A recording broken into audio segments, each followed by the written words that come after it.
Ömür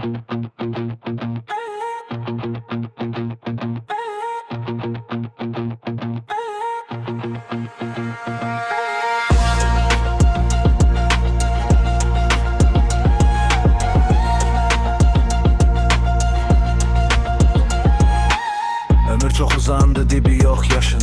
Yoktur yekununda təsəlli ancaq ləkədə qulpundan ayrı bir işin.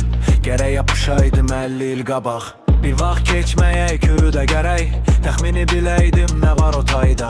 Bir parça torpağı çəpərləyərək əkib becərəydim qışda və yayda.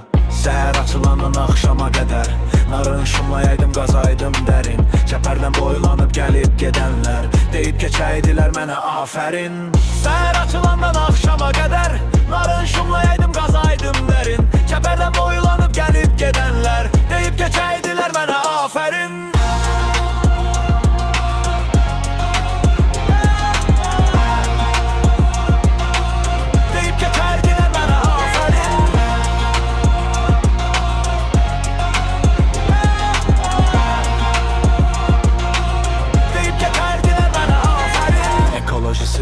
Ekoloji sub pişirib yeydim becərdiyimi.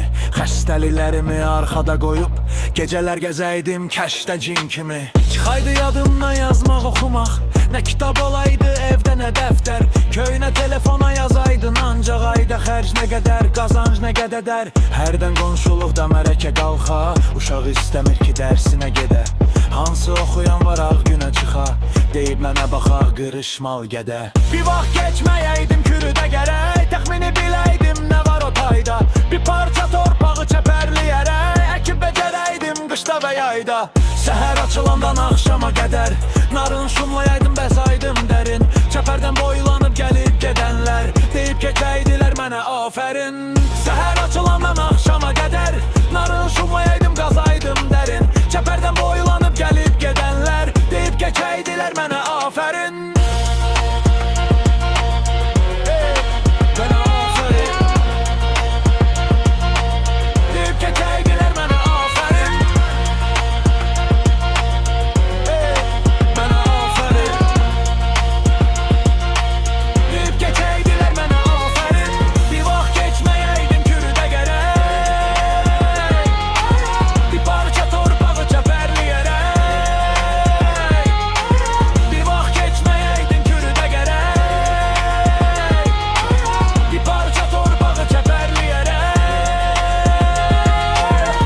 Becerək